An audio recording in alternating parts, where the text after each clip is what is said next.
The strike sparked fires and damaged apartment buildings, killing 3 people. Russia's defense ministry says its air defences shot down 337 Ukrainian drones in total in border regions and further inside Russia, including Moscow. Well, let's cross to our Moscow correspondent, Ivor Bennett. Ivor, what more can you tell us about this largest drone strike of the war so far from Ukraine into Russia? So we're in the southern suburb of Vidnoy, which is around 20 miles south of the centre of Moscow, and this is one of the regions that was hit in this massive drone attack overnight, which started around 4 a.m. There were several waves of drones that came through, which continued into rush hour this morning. The building behind me was one of those that was hit. You can see at the top a massive black scorch mark where the drone impacted, several windows shattered, a hole in the cladding, and there was debris that then fell on the floor beneath. A lot of the vehicles around here where the residents parked their cars were then hit, and if we just take a walk this way, you'll be able to see in a moment shattered glass. There's glass all over the floor. A lot of it has been cleared up, as well as there are occasional clumps of the building's insulation that you see floating around still, despite a massive clean-up operation. Now, this was one of the biggest so far of the Ukrainian drone attacks on the Russian capital since the war started. In total, the authorities say they launched 300 or shot down 337 Ukrainian drones over Russian territory, at least 91 of them over the outskirts of Moscow. None of them reached the city centre, but they were shot down in regions like this, on the outskirts, and this is part of the damage. One of the windscreen here shattered from falling debris, and several of the cars here have been impacted like that.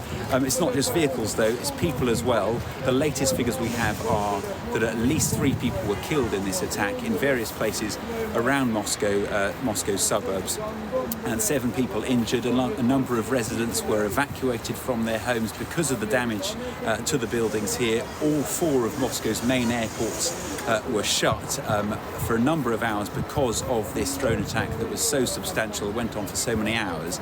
And speaking to people here, it's a mixture of shock and surprise that you hear. One person said that they just couldn't believe so many drones were launched and got through and reached this far. Another person just said that they just can't wait for this all to end. They pray for this whole conflict to come to a close. And I think the question is, why did Ukraine do this now? And I think they were trying to send a message, really, not just to Russia, but also to the United States, because it comes as Ukraine and the US, their officials, sit down in Saudi Arabia for crunch peace talks after what has been a very difficult couple of weeks for Ukraine as a rift has started to develop with Washington.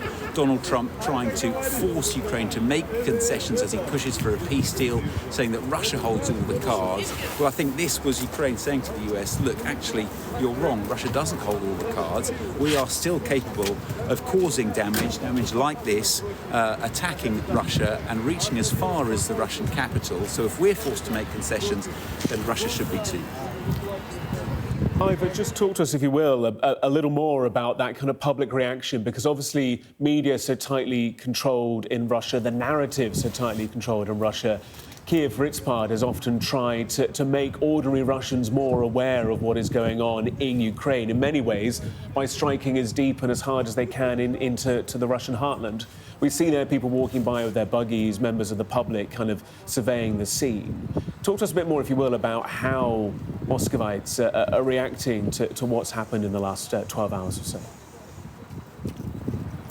Well, I think the reaction is interesting, both from ordinary people, but also from the official reaction, and it all plays into one another. So officially, I mean, what's been really interesting is seeing how the authorities have changed how they deal with this kind of attack over the past 3 years. In the first year of the war, when this kind of thing happened, they didn't really know how to deal with it, because they didn't want the public, I think, to realise that things weren't going to plan, that the war was getting close to home, and they didn't want them to panic. But since then, they've started to use these kind of attacks to reinforce their narrative that Russia is not the aggressor, it's Russia that is the victim here, and it's Ukraine and the West that is attacking Russia.